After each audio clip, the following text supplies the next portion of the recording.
ऐसी मजेदार वीडियो देखने के लिए हमारे चैनल को सब्सक्राइब करें। गांव की चाउमीन। गांव में चाउमीन का चलन अभी अच्छे से नहीं आया था, लेकिन सुरेश शहर से चाउमीन बनाना सीखकर गांव में ठेला लगाता है। अरे ये केचुआ है क्या भैया? कैसे खाया जाता है? अरे नहीं नहीं, ये चाउमीन है। चाउमीन शहर में खाया जाता है। कितने की दे रहे हो सुरेश? 10 रुपए की प्लेट भरकर। तभी वो शहर से पढ़ा लिखा एक लड़का आता है। जरा एक प्लेट चाउमीन तो देना। सुरेश उसे चाउमीन देता है। उसे चाउमीन खाता दे गांव वाले भी उससे चाउमीन ले लेते हैं और खाने लगते हैं। अरे वाह सुरेश भैया, कमाल की बनाए हो। 2 प्लेट मेरे बच्चों के लिए भी पैक कर दो। बस फिर क्या था, चाउमीन खाने वालों की भीड़ लग जाती है। तभी वहां से गांव का साहूकार होकर गुजरना है। और ये क्या भीड़ लगी है?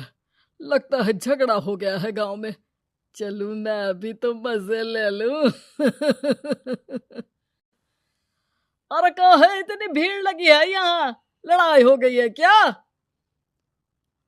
अरे साहूकार साहब, ना ना ना, कोई लड़ाई ना हुई है। ये तो सुरेश की दुकान है चाउमीन की। हम लोग चाउमीन खाने आए हैं, आप भी खाइए ना। साहूकार चाउमीन खाता है और सुरेश की तरफ देखता है, जो सारे दिन की मेहनत के पैसे गिन रहा होता है। अरे सुरेश, क्या लागत है इस काम की? अरे साहूकार जी, आप अब आए तो ये पूरे 10,000 रुपए ले जाइए, जो पिछले साल शहर जाने से पहले आपसे लिए थे ना। लागत तो क्या कहे, जो आपने दिया था उसी में सीखा भी है और दुकान भी खोल ली।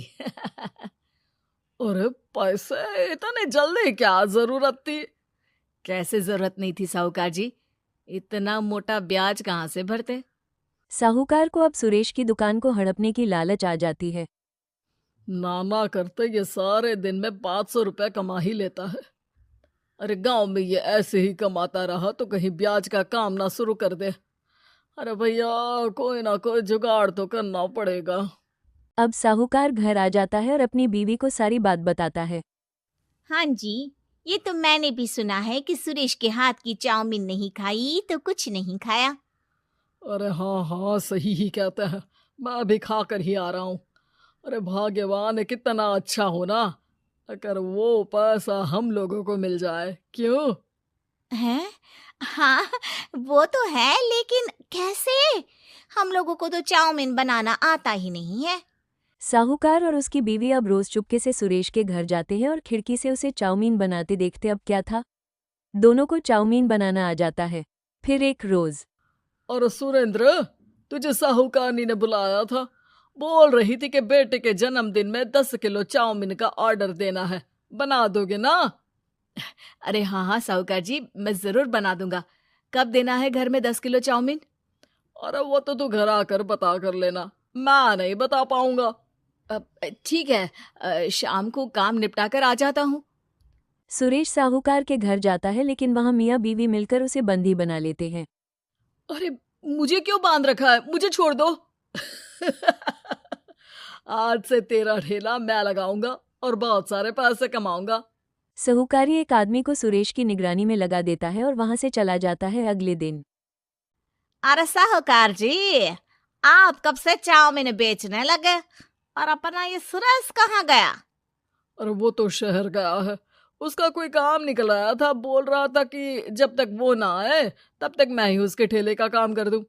पैसे भी तो बहुत उधार ले रखे थे उसने। लगता है कर्जा भरने के डर से भाग गया है। अरे पर वो तो बोल रहा था कि उसने सारा कर्जा उतार दिया है, और वो क्यों भागेगा? इतना तो कमा रहा था। अरे मुझे क्या पता। अरे चाउमीन खाना है तो बोलो, नहीं तो भागो यहाँ से। अरे हाँ हाँ, दे दो दे दो। अब तो चाउमीन खाना पूरे गांव के लोगों के लिए आदत ही बन गया है। ना खाओ तो नींद ना आए। हाँ हाँ, तो लो और निकालो 50 रुपए। 50 रुपए क्यों? सुरेंद्र तो 10 रुपए में देता था। अरे वो पागल था, मैं थोड़ी ना हूँ। गांव वाले जिनको चाउमीन की लत लग गई थी, वो करते भी क्या, दे दो और ये लो 50 रुपए। लेकिन फिर साहूकार उन लोगों को प्लेट में थोड़ी सी चाउमीन रख देता है। अरे ये क्या?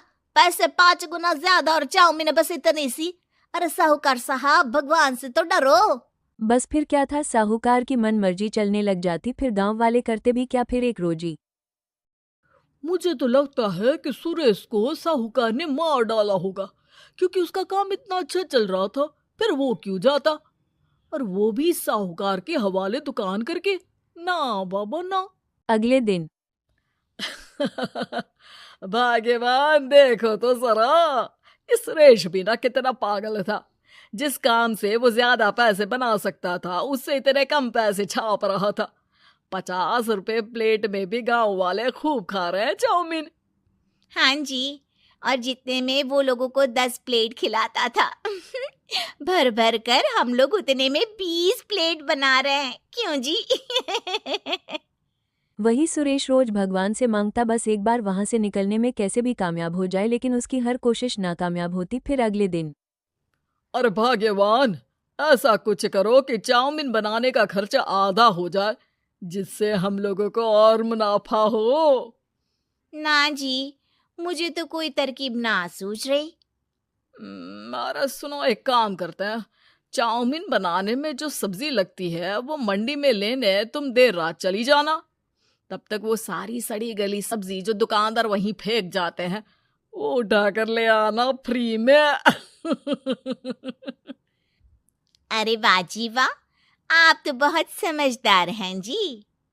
बीवी वैसा ही करती है, लेकिन अब लोग चाउमीन तो खाते, लेकिन मुंह बनाकर फिर एक बार अरे राम राम राम, ये पेट में दर्द काहे हो रहा है? आई, आई, आई, आई, आई। हाय रे हाय, मेरा भी पेट दर्द के मारे फटा जा रहा है। सभी को शक हो जाता है कि वो चाउमीन खाने से ये सब बीमारी हुई है। दूसरी तरफ जो आदमी सुरेश की निगरानी कर रहा था, और मौका देखकर सुरेश वाहन से भाग जाता है। सुरेश गांव वालों के पास जाकर उनको सब सच बता देता है। बस अब क्या था, साहूकार के घर पुलिस पहुंच जाती है। चलो, तुमने गांव के लोगों को खराब सब्जी वाली चाउमीन खिलाकर बीमार किया और सुरेश को बंधक बनाया। तुम्हें इसीलिए हम गिरफ्तार कर रहे हैं। साहूकार को पुलिस ले जाती है, और फिर अगले दिन से सुरेश का ठेला गांव के बाजार में लग जाता है, जहां अब पहले से ज्यादा भीड़ होती है।